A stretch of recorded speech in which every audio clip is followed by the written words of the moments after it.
For just a few minutes, I'd like to give a small, brief review of where we have been.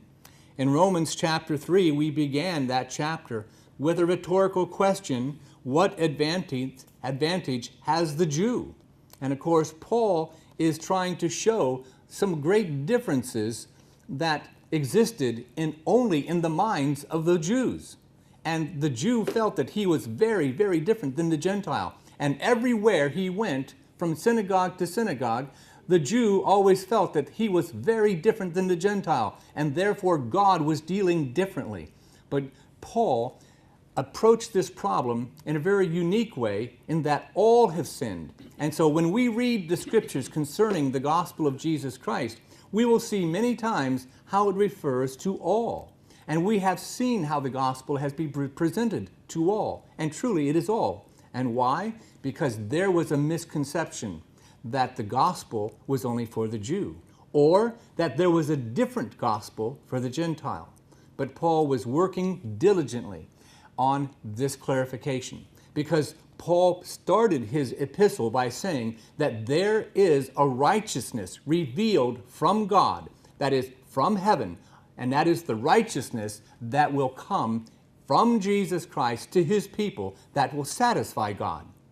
And there is the wrath of God also revealed from heaven, which was revealed in his scriptures. Now, Paul also emphasized that there is no difference between the Jew and the Gentile, because the Gentile received the knowledge of God by the mere creation of the world, and that they would be responsible for the light given to them, knowing that there is a God. But the Jew, however, had even more information, and they also would be responsible. Therefore, there is no difference in their responsibility. And so Paul is now wanting to reinforce this idea. Now remember that Paul has never even met the Romans. He's not been there yet. And so these questions that he's asking, he's assuming there's going to be someone to ask them. Because everywhere he's gone, they have always asked these questions. And so he's asking the rhetorical questions, the questions that don't even need an answer, but he knows that they're going to ask them. And so he is like playing the game of standing up and being his own adversary, knowing that they will ask these questions. Now, I have seen many times in my friendships in the past, where I would love to be with a friend of mine because they would love to talk about doctrine. And sometimes I would play what I call the devil's advocate. And that means that I would be the one to disagree with the other person on purpose. And I think we need to understand that Paul is playing that part. He's playing the devil's advocate. That is, he is the one that's saying, now I know, let me just ask the question. I know that you're going to ask it. And he does so in a very honest way, though, too. He presents the question in a way that does not misrepresent the question. Many times when we talk with our own friends about the gospel, and I have had this happen myself, that they would ask me questions that Paul would be asking himself in this epistle. I can remember one time when I was talking with a friend, talking with a comrade at work, and I told him about the grace of God, about election. And of course he said, if I believed the way you believed, I would get saved and live like the devil. Well, you know, that's very similar questions are asked right in the book of Romans. And so the very fact that he asked the question is like a proof that what I was saying is true. Because many times Paul knows the argumentative nature of man, and how a man who is dead to God naturally looks for a way to escape hell but not be with God. It's like for the sinner, it's win-win. Don't have to be responsible, don't have to be with the God who hates you.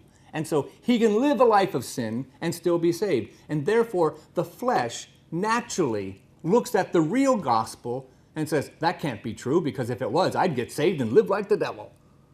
Well, the nature of the gospel of Jesus Christ is exactly like this. It is free. And therefore the flesh naturally says, that can't be right. It can't be right that the gospel is that free, because you're asking a guy like me This is what I would do. And surely God would not make such a poor business deal as that, because his churches would be filled with people like me who would take advantage of it. Therefore, the gospel has to be quid pro quo. You know what that is, right? That's Latin. It just means this for that. That's what the words mean. In other words, it's a deal. It's a contract. But Paul wants these questions asked so that he can ask them. So we see, what advantage had the Jew? Okay, and we answered that question. There's no advantage. However, no advantage concerning justification through the faith in Jesus Christ. However, the advantage is that they had the oracles of God. Okay, that is a great advantage. Let's take a look at another question, verse number 9. What then? Are we better than they? Is the Jew better than the Gentile because they received the oracle? Well, no. Because just receiving the oracles doesn't make a man innocent. It only makes a man more guilty. And so we continue on, and we see in verse number 27, another question. Well, it seems to me that Paul is anticipating a very argumentative relationship with the gospel. And many times people say, the preacher shouldn't be such an argumentative type of guy. Well, there is an approach to the study of scriptures where it's more polemic in nature, where it's more a little bit of an argumentative, or shall we say, I know what you're going to say because everyone says it. Therefore, let's put the issue out and talk about it. And this is what Paul does. It's a little argumentative in nature, but it's really more like this. You have to present the truth in a positive and in a negative way. We have to say, this is what the gospel is, and also this is what the gospel is not.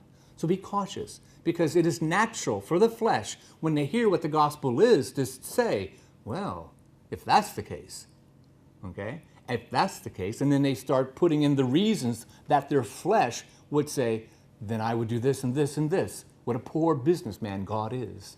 He should never have a deal like that. Okay? That's what the Jew did, and that's what the Gentile does too. They just do it in different ways. Now, Paul is dealing with the questions that the Jew would present to the gospel. And so one of the great things that the Jew always had is that they always would say things of this nature. Well, I know that I have a relationship with God already. He's given me the oracles of God. God has chosen because I am one of Abraham's children, and he has chosen the children of Abraham. And I have a relationship by virtue of being a child of Abraham. We even have the sign of circumcision. Therefore, I'm a favored man. And therefore, I don't need the gospel that you're giving to the Gentile. I already have something. I need something different. And Paul is here answering the questions. And so, he is always going back to this one idea. The Jew has a tendency to lean upon these, shall we say, excuses to not believe the gospel. For example, let's go back to chapter 2 and verse number 17. We read these words.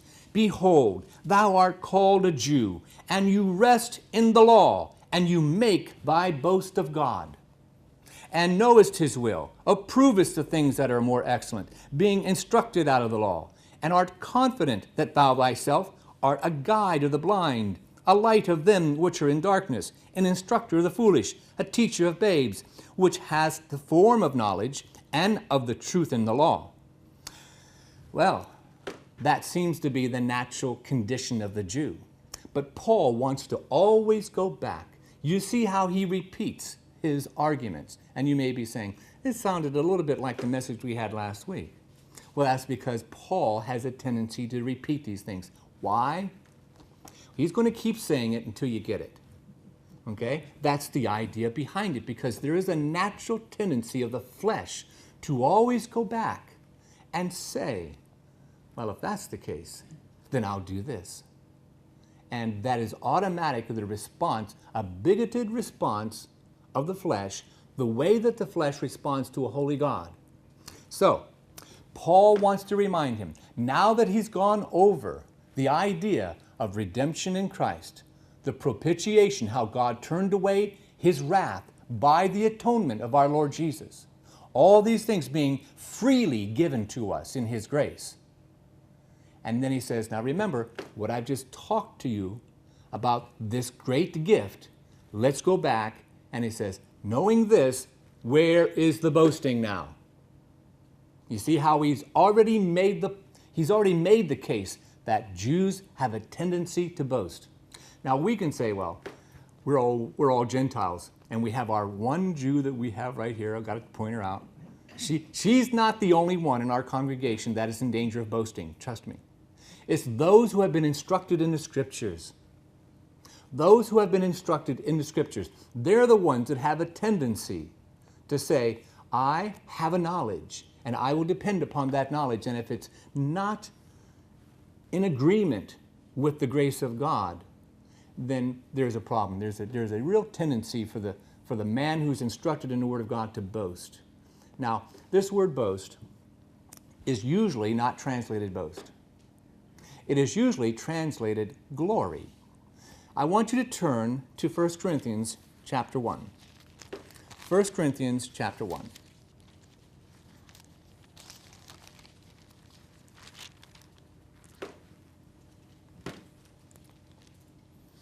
I'm going to be reading about 5 or 6 verses out of 1 Corinthians. Go to the end of that chapter, and in verse number 26, For ye see your calling, brethren, how that not many wise men after the flesh, not many mighty, not many noble are called. But God hath chosen the foolish things of this world to confound the wise, and God hath chosen the weak things of the world to confound the things which are mighty. And base things of the world, and the things which are despised, hath God chosen, yea, and things which are not, to bring to naught things that are. Notice the semicolon, because. The word because is not there, but it goes on. That no flesh should glory in his presence. Now that word glory is the same word that we were looking at in Romans. To boast. To boast.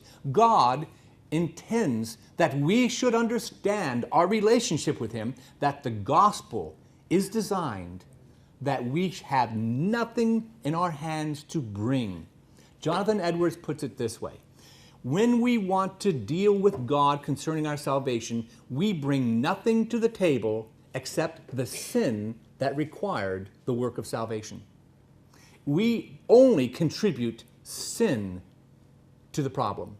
That's it. We don't bring our obedience, we don't bring our faith, we don't bring our atonement, we don't bring anything. God brings all the rest. We have nothing to boast of. Therefore, Paul is giving us a test that we can use in our understanding when we study the Scriptures. If you say, I would like to know how the gospel works, if there's anything in your understanding that allows you to boast, you need to put that aside and you need to examine it much better. If it allows you to boast, it is almost always going to be wrong. But Paul put it this way, where then is boasting? It is excluded. Boasting is excluded. God has delivered the gospel in such a way that he doesn't want any flesh to boast in his sight. I hope I said that clearly because you're all looking at me like I just confused everyone. Okay, good. I want you to see that we must say to ourselves, if I can boast, there's something wrong. Let's go back to Romans now. Where then is boasting? It is excluded. By what law? Now this word law does not imply that there is a certain kind of law like the Mosaic law or the law that's given in any other place, but it means the principle. By what principle are we building this thought on? Of works? The idea of obeying the Mosaic law? Is that what we're thinking about? No. But it's by the law of faith. Now, I mentioned this last week. There is no such thing as a law of faith to save you where you obey this law of faith. It means the principle of faith. The idea that God has provided us salvation in Jesus Christ, that Christ paid for our sin, and that the means that we receive this faith, this work of atonement, is by believing it, by depending upon it, and therefore it is the means. Okay? And that's very important because we need to separate the idea that we have an obedience to your own works or you have faith in the work of Jesus Christ. Now, when it comes to being justified in the sight of God, some people will believe that what they do will justify them if they live right, if you live right. Therefore, obedience to that law, that is, the law that they feel will justify them, that's works. When you can take what you do that's meritorious, that means that what you can say, this is what I've done, this is what I've earned, this is the merit, this is the good thing I've done, I have obeyed, then that is working for your salvation. It means obedience to a righteousness which is by the law. Okay? Obeying, that's your obedience to a righteousness which comes from obeying the law. Now, Paul has said the law was given so that we could understand we failed. It was never implied that we could ever achieve the righteousness of the law. Remember what the law says. The man that will be justified by the law shall live by those things. And the law says that the judge will take the guilty and condemn him, but he'll take the innocent and justify him. Now, that works when you have been accused of one particular crime. You may take a professional thief, and you may say to him, did you steal this thing? Well, maybe he didn't steal that thing. Maybe he's innocent of that one theft. Okay, so you can't condemn him for that. But that's not the way the judgment seat of God works. Because God will judge the secrets of men by Jesus Christ on that great day, and he will judge in truth everything, everything. We have all fallen short of the glory of God. Therefore, there is no way that anyone is going to be justified by the law. It's impossible, and that is Paul's point. Now, we need to see that we cannot boast about that obedience. Now, what Paul is now saying is that there is a principle that we need to nail down.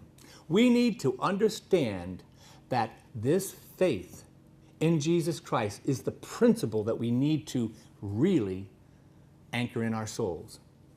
Now, what happens when we do this is that we start looking at faith as though it was a work. I believe more than him. One of the greatest errors of today is something called the Word of Faith movement. The Word of Faith movement. I mean, even the name is saying, I'm wrong. It is so awful that a person should take such a critical doctrine of the Bible, such a foundational truth, and turn it into such a horrible abuse of God's Bible, of God's truth, of the doctrine. They have turned it upside down. It's just awful. Now, Martin Lloyd-Jones does a very good job of addressing this in many of his sermons. I suggest you listen to them. But you see, back in the day, they never had the Word of Faith movement. You know what I mean? It hasn't hatched by that time. What he was working at in his time was easy believism. We call it easy believism. He just called it believism. The English always understate everything. Always understate everything. It's kind of funny when you listen to him. He said this about this heresy he was addressing. He said, it's difficult for me to even restrain myself. I want to say something like, it's wrong. And I said, and I could see everyone in the auditorium going, this is the idea of the understatement for them, but we don't have the same problems that he dealt with. We have our own problems, don't we? Because the devil seems to recycle heresy. It seems like there's a heresy during this time, and then it kind of is corrected by a confession or corrected by God's people, and then it's suppressed. And then later on, that gives way to another heresy that used to be a problem, but not anymore. It just goes in cycles. It's kind of like El Nino or something. It just comes in cycles. It just comes and goes all the time. And I don't want to preach against the things that he preached against because, well, we don't have that. Well, we do have a real problem with easy believism. We really do. But there's a greater problem in our country. And it's just devastating. It's all over the TV. It's all over the doctrines. People are unable to view the gospel in a healthy way because they have been given an opportunity to feed their flesh with a genie, with an all-powerful genie that if they believe the right way, they get what their flesh wants. And it clouds the issue. It feeds the flesh in such a way that the flesh never is given the opportunity to see the glory of God. It rather than only sees the gospel as meeting the needs of their flesh. Do you need bills paid? Do you have poor health? Do you need more reliable transportation? Folks, we have to understand that the world is going to be filled with these things from beginning to end. You're always going to be hungry for another meal. You're always going to need something to put on. You're always going to need something. And the gospel will help you understand that none of that is of any importance compared to your soul. Don't we understand, don't we remember that we should not fear just the ones who take your car or put you into a federal prison or even kill you, but fear the one who can not only do those things to you, but throw your soul in hell. He is the one that we need to deal with, and he's angry with you. But there is a gospel that can turn the anger of God away. And he has provided a way where his justice cannot be diminished. He remains just, but the justifier of the ungodly. And right away the flesh wants to say, I'd believe that. I'd believe that right now. And still live like the devil. It's like win-win. Oh, man. The flesh always wants to pervert the gospel. But when it comes to the word of faith, and they say, but if you believe in Jesus, you can have all the things of the world too. It is so frustrating. It is so frustrating to hear how people have taken a simple truth and have perverted it in such a way. Because the principle of faith has to do with how we appropriate the atonement of Jesus Christ. Now, the atonement of Jesus Christ deals with your sin. And we may say, the word of faith tells us, by the word of faith preacher, that by his stripes we are healed. And wouldn't you want to be healed in your body? Look, what would you rather be, healed and go to hell, or have your soul healed and go to heaven? The stripes that were given to Christ and the blood that he shed atoned for sinners.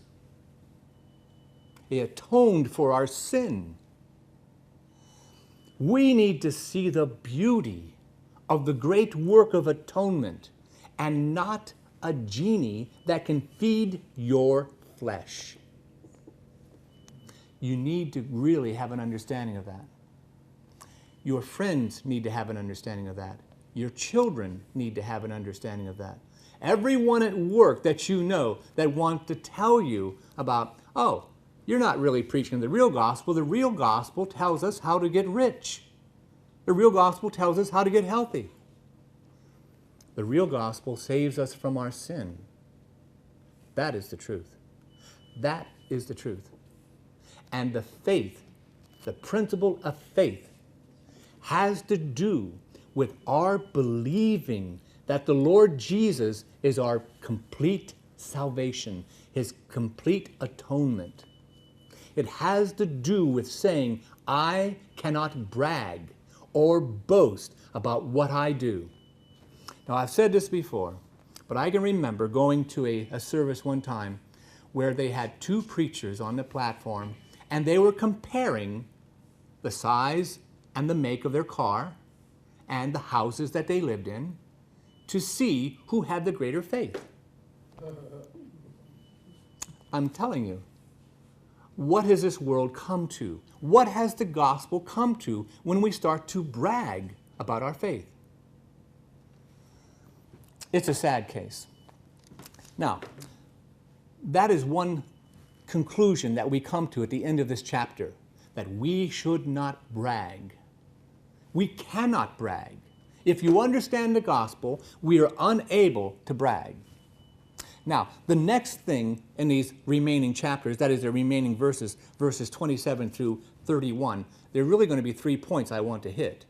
And it has to do, number one, that we must understand the gospel correctly, and if we do, we cannot boast.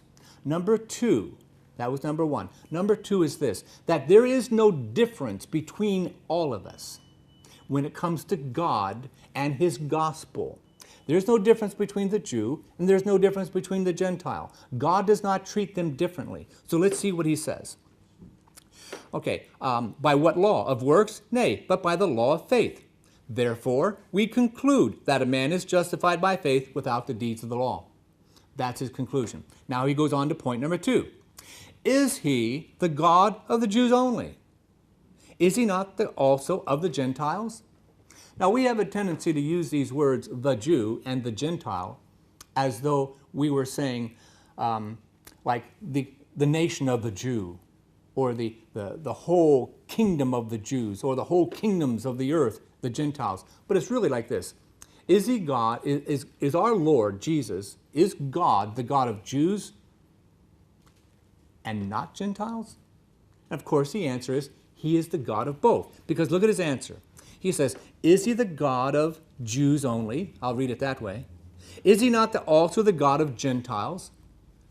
Yes, of the Gentiles also. And here's his answer. Here's his reasoning. Because he's already covered this in the past. But he is concluding with this statement. Seeing it is one God. Now, sometimes we read this phrase and we don't understand why that's the answer. Does that sound like the answer to you?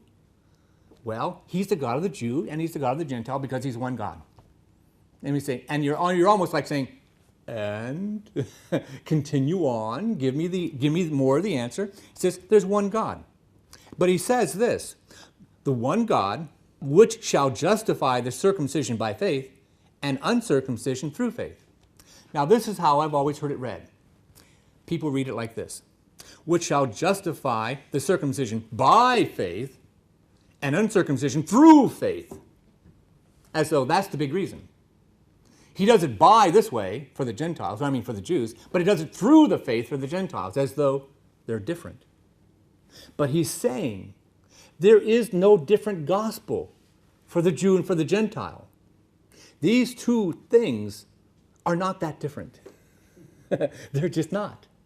Being saved by faith is not very different than being saved through faith. You see, what he is actually saying is this. There is one God, one gospel. There is only one God. The circumcision are going to be saved by the same faith that the Gentiles are going to be saved by. Now, they seemingly have different problems because they want to be saved by their works of righteousness. But they need to see the principle of faith. They need to see that they need to let go of their self-righteousness. They need to say, I cannot boast any longer, and grip and hold on to the principle of faith. They need to replace their idea that they're going to stand in the presence of God by their works of righteousness, but instead by the means of believing what God has done. And the Gentiles will also be saved through this faith. Now, the Gentiles have a different problem. They just think they're smarter than everyone else. They have more wisdom than everyone else. And they like to listen to Paul and say, you know what? You sound like an idiot. You sound like a religious fanatic. I can have, and people today, they don't want the gospel to be preached the way it's presented in the Bible because they want the gospel to be more intellectualized. They don't want to hear about how Adam and Eve was created. They want to hear a more sophisticated way of the origins of life. Why? Because they don't want to be associated with people like myself and like you, who just believe God said He made us. That doesn't seem to be reasonable enough. And so they need to understand the Gentile, or shall we say, those who have not been instructed religiously from their birth. Okay? Those who have not been religiously instructed from their birth. Those who have been raised to believe that evolution is real. Those who have been raised to believe that religion is a figment of our imaginations. They need to be saved through faith, just like the Jew needs to be saved by faith and not by their own works of righteousness. It is the same gospel. One gospel. Why? Because there's one God. There is one God. And there's one way to approach him. And that's it. One way. There is not a God for the Gentile and a God for the Jew. That's paganism. There's not dual gods. There's only one God. There's only one gospel. And God has said that I will save, but those who are just shall live by that principle of trusting me, believing what I said, and committing yourself to those facts. The fact that God has died for your sin, depend on that. That is the type of faith we're looking at. Now that's the second point that he's making in his conclusion. The first one was that I want to make sure that you just get rid of all your boasting. The second one is that everyone, Jew and Gentile, all of us are going to be saved by that same gospel of being saved by the means of faith in the atonement of Jesus Christ. That's the second one. Seeing it is one God, which shall justify the circumcision, now he's talking about the body of Jews, by faith, and uncircumcision through faith. Now, do we then make void the law through faith? Now that's an interesting view, because that's another question that he brings in that he has heard so many times, that there's this one Jew in the back row that always wants to put up his hand. But, hey, what you're doing is throwing away everything that I've ever lived for. You're throwing away the law. You've taken our entire culture and crushed it with what you call the gospel. That doesn't sound like very good news to me, that you should take my life and just obliterate it. Now, let's just take a look at some of these words. Do we then make void the law? Now, when he says the law right there, what do you think he's talking about? Because sometimes when we say the law, we think about, well, was that the law of faith? I don't think so. Or is this the law that is like the entire Old Testament? Because sometimes the Jew will consider that they call the law, or sometimes they call it the law and the prophets, or sometimes they have a different way for it. But many times, if they say the law, they just mean everything in their scriptures. Because the Jew doesn't have a New Testament, okay? We'll just say everything in the scriptures. We say everything in the Old Testament. Okay? The Jew does not have an Old Testament. They just have a testament. They just have the Bible. Now, I believe that this is not referring to the entire Old Testament. I believe that it's referring to the Mosaic law, in particular, the moral law. The moral law, because Paul has just come out of chapter 3, and he's been preaching concerning how the Jew and the Gentile are condemned by the wrath of God, because they've been given the oracles of God, and the Gentiles have been given the creation of God, and there is no difference between them, and there has been a righteousness revealed from God, which is by faith in Jesus Christ and his atoning work. And so the Jew is now thinking, now wait a minute, I was always taught, and I always thought that if I obeyed God's moral law, that I would be okay, that I would be saved. Are you saying that I don't have to? Are you just destroying the moral law of God? Because the next question automatically comes, then I'll get saved and just live like the devil. Okay? That's what happens. I'll just do that. Surely you can't be saying that. It says, do we then make void the law of God? Now, immediately, Paul responds with the words, no, God forbid. In other words, may it never be even thought about. Don't even think about that. But we establish the law. Now, that's an interesting phrase. We establish the law, because many times we as gospel preachers, we want to say, the law doesn't save you. And many times the flesh goes, wow, if the law doesn't save me, then why do I do anything about the law? The flesh always does that. What's the minimum I have to do? If I don't have to obey the law to be saved, then I can break the law and live like the devil, do all these things, and all I have to do is believe. As you can see, believism, easy believism, was alive and well at the time of the Apostle Paul. And even James had this problem. Remember what James talked about faith? People were saying, yeah, I believe, and they didn't do anything to live out their faith. And James had a real problem with that. As a matter of fact, the wording that James would use would be something along these lines. Faith without works is dead. Therefore, I can conclude that, that a man is justified by his works. Okay, now when you compare that to what Paul is saying here, no, man, a man will never be justified by the works of the law. And right away, people seem to say, oh, I'm really confused now. I'm so confused. I am so confused. What is it? Somebody tell me the answer. Just give me the answer because I don't want to think. Or my head hurts. My head hurts when I think.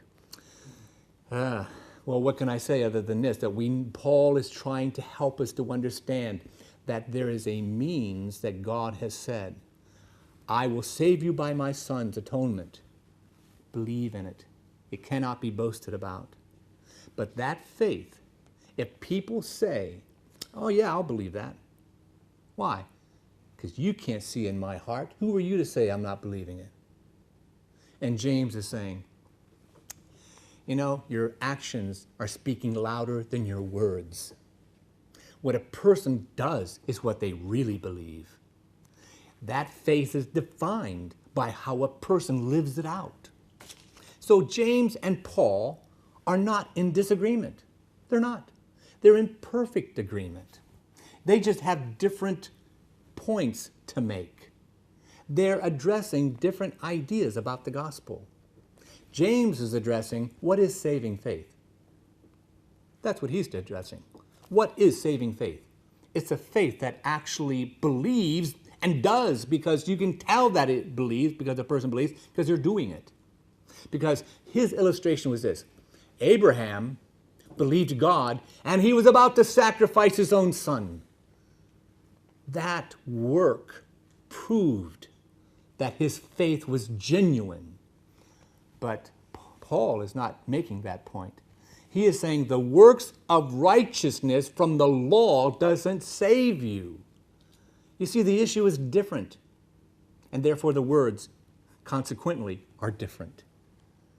So go ahead and work at understanding. The more you understand this, the more you're going to be at peace and have assurance that God will save you. Because nothing can keep you other than God. Your knowledge of that will be a confidence that can rest completely in our God. There is a tremendous blessing in having a simple understanding of the simple gospel, a blessing that goes beyond the theological degrees that can be conferred upon you by a seminary, because you have learned all the Greek and all the Hebrew and you have recited all the answers to all the questions of the professors. But the simple understanding of the gospel will enable you to hear what someone says and say, that rings true and that rings false. And Paul is giving you some of these things right now. Number one, if you can boast about it, there's something wrong with it. Number two, if the gospel is different for this person than this person, there's something wrong with that. And we have lots of theology that say that today. Some people think that Jews are saved different than Gentiles. And some people think that even the Jew will be different in heaven. Paul would go like this, hey, how many times do I have to tell you? And he'll do it over and over again. And lastly, he'll say, do we make void the law? No, no, no, no. We have established the law. If your gospel is not established by the law, and you say, well, I don't quite understand that. We'll cover more of that next week because I don't have time. That's another point. Okay, that's That's a point I can't leave out. Okay, but I'll give you a preview. Christ said to John the Baptist, I know you want me to baptize you, but no. You're going to baptize me because we need to fulfill the law. Christ had an obedience to the law. Galatians says that he was made under the law. There is a reason why. And I'll end with this because I want to spend more time on it next week. The righteousness of Jesus Christ has many times in the scriptures been alluded to a coat that you put on, a coat of righteousness. Many times in the Revelation, it refers to the saints having the linen white robes presented to them. And even in parables where people show up to a wedding and if they don't have a wedding garment. You see, the righteousness of Christ is imputed to us. And this, I would like to put it this way, is tailor-made. Tailor-made. Your salvation is tailor-made. You cannot wear the righteousness of an angel. You cannot even wear the righteousness of God. Believe me, it's way too big for you. It doesn't fit you very well. You would be smothered by it. But you need the righteousness of a man. You do. You need the righteousness of a man. Now, is there any man worthy enough? Now you know why John rejoiced when he said, I cried and there was no one worthy, but there was one worthy, and he provides our righteousness that we need. And I'm going to stop right there. If not, I won't stop. I want to keep on going with this, okay? And so, next week we'll take a look at how the gospel is established, how the gospel establishes the law. And if your gospel does not do that, it's probably not the gospel. All right? So let's go to the Lord in prayer. Heavenly Father, we